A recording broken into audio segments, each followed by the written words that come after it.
Power BI के अंदर line chart हम कैसे क्रिएट करते हैं। तो मैक्सिमम टाइम जब भी हम लाइन चार्ट क्रिएट करते हैं तब उसके अंदर टाइम की इन्वॉल्वमेंट होती है। चार्ट के अंदर हम टाइम को डे, वीक या ईयर के अंदर रिप्रेजेंट करते हैं। तो लाइन चार्ट को क्रिएट करने के लिए हमारे डेटा के अंदर कुछ फील्ड्स ऐसी होनी चाहिए जिनके अंदर डेट हो। अब लाइन चार्ट को क्रिएट करने के लिए यहाँ पर हमारा ऑप्शन है लाइन चार्ट। लाइन चार्ट के हमें दो टाइप और मिलते हैं। एक है line and clustered column chart और दूसरा है line and stacked column chart. तो तीनों ही लाइन चार्ट ऑप्शन हमको यहाँ पर एक साथ मिल जाते हैं।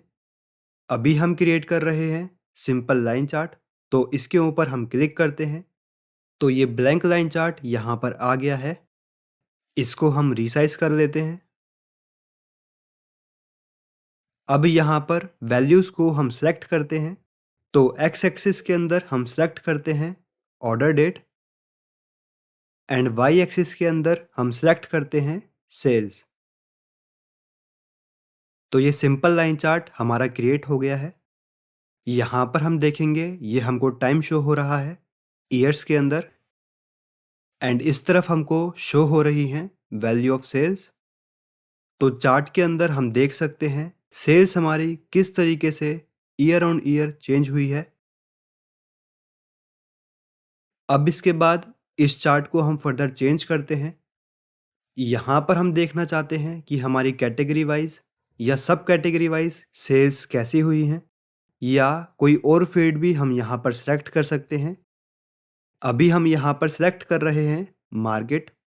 हम देखना चाहते हैं कि किस मार्केट के अंदर हमारी कैसी सेल्स हैं। तो लेजेंड के अंदर हम सेलेक्ट करेंगे मार्केट।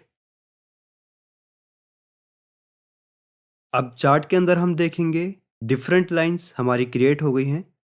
अब चार्ट के अंदर हम देख के बता सकते हैं कि मार्केट वाइज हमारी सेल्स किस तरीके से ईयर ऑन ईयर चेंज हुई है। जो हमारी एशिया पैसिफिक मार्केट है वो हमेशा टॉप पर रही है। देन उसके बाद यूएस यूएस 2012 के अंदर थर्ड पोजीशन पर आ गया था, लेकिन वापस से 2013 और 14 के अंदर वो सेकंड पोजीशन पर रहा। बाकी ऐसे ही हम इसके अंदर और कंपैरिजन कर सकते हैं। बात आती है चार्ट की फॉर्मेटिंग की, तो इसके लिए यहाँ पर हम फॉर्मेट के ऊपर आ जाएंगे। यहाँ पर ऑप्शन है डेटा लेबल्स, इसको हम ऑन कर देंगे। यहाँ पर हम देखेंगे चार्ट के अंदर जो हमारी लाइंस हैं उनके ऊपर ईयर वाइज सेल्स अमाउंट हमको शो होने लगा है। ऐसे ही यहाँ पर ऑप्शन है मार्कर्स, इसको हम ऑन करते हैं तो चार्ट के ऊपर ये मार्कर्स हमारे ऑन हो जाएंगे। इसके बाद यहाँ पर ऑप्शन है लाइंस, यहाँ से हम लाइन का स्टाइल चेंज कर सकते हैं। अभी इसको हम चेंज कर लेते हैं डॉटेड। तो यहाँ पर हम देख सकते हैं लाइंस का स्टाइल किस तरीके से चेंज हो गया है। तो इस वीडियो के अंदर हमने जाना पावर बीआई के अंदर लाइन चार्ट हम कैसे क्रिएट करते हैं।